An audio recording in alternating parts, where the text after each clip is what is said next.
welcome into Football Hotbed TV. It's a hotbed world. Yours truly, Brandon O'Doy. And listen, this was a crazy, crazy weekend in football. It got started a little bit ugly. Day after Thanksgiving, it's a scenario where the Miami Hurricanes fell to Pitt on the road, but they will march on to the ACC Championship. We'll see them there in Charlotte next week. But I got to talk about football right here at the Mecca. Miami Northwestern and Carroll City. Man, it was a tremendous, tremendous show. Let's go to the highlights first. They walk in, and it was all Miami Northwestern from the beginning of this. Check out this 2-2 Atwell run. He sneaks around the left-hand side, and then zip, gone, touchdown Bulls. And this thing just continued to pile on. Check out this great reception here by number 6. He gets into the end zone, touchdown. The Bulls are absolutely rolling, 23-6. What could happen? Then come the Chiefs. Da, da, da. They start.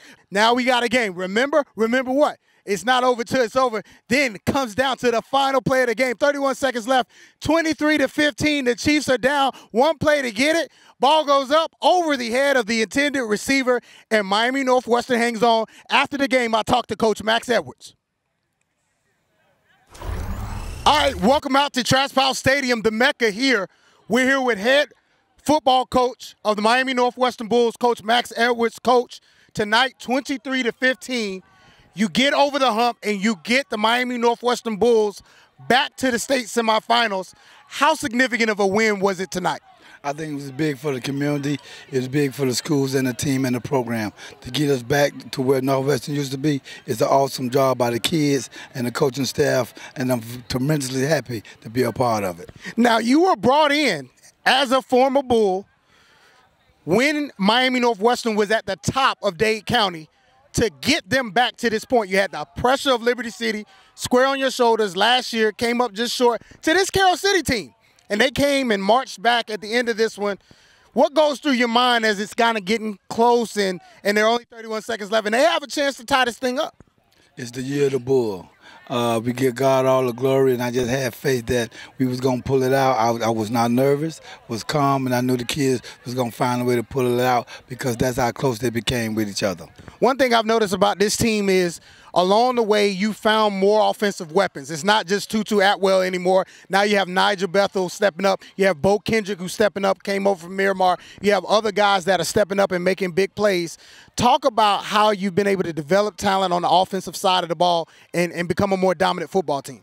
Well, them kids came with talent. The thing we had to do was make them believe in each other. And as soon as they started believing in each other, good things was going to happen for everybody. Now, we know you're a defensive coach. Talk about your defense. Even though teams have been able to march back, your defense have held rock solid at the end of games. How proud are you of your landmark as a defense, and what did it take to get them to this point? Now you're marching on to the state semis right here against Naples next week. Well, as you know, the game of football is a patient game, and at any time anybody can make a good play. You just want your kids to be in a position to make a good play, and sometimes it works against you. But as long as they're in a position to make a play, I'm okay with that. He's okay with hosting a state semifinal right here in Trash Pile Stadium. Coach Max Edwards with his trademark towel around his neck. All right, let's go down to Miami High taking on Columbus. Check out the alumni that were there for the game. And very early in this game, it was a defensive matchup. Columbus was led by their defensive tackle. There he is right now making the big play, Tony Mills. This kid was everywhere. Check out this other. He just goes back to back. Mills was everywhere. And Columbus raced out to an early lead. They were doing it on the ground. They were doing it in the air. And this thing was all Columbus. It was a scenario where we thought, what's going to happen to Miami High? They're going to get absolutely blown out. But then the man, the myth himself, Johnny Ford, check him out.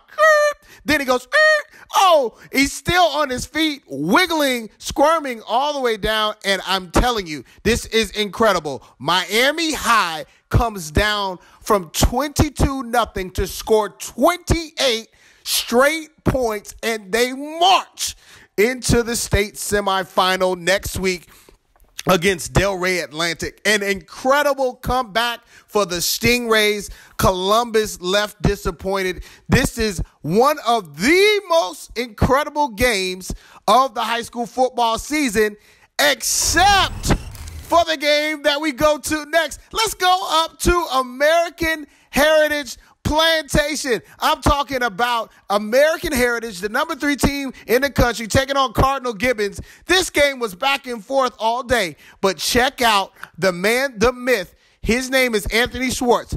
I now pronounce you very fast. Look at this kid take off and just run into the end zone. He's one of the fastest kids in the nation, and he had a whale of a game. But this thing was back and forth, just as Heritage seemed to be putting this game away. Fumble! Oh, my goodness, into the end zone. Ron Harge III, check him out, getting into the end zone there. But it would all come down to this. In overtime, could Heritage make the play to win the game? The quarterback drops back. He throws the football pass, and Schwartz again picks up the first down. Then on the next play, he's looking into the end zone. He gets the pass over to number 4, Josh, the receiver. He gets in for the score. Kick to win it, Jimmy Lowry. Everybody rushes the field. Unbelievable triple overtime win for American Heritage, 58-57. My goodness gracious, what a win, what a victory. And we'll see you next week on the next edition of Football Hotbed TV. It's a Hotbed World.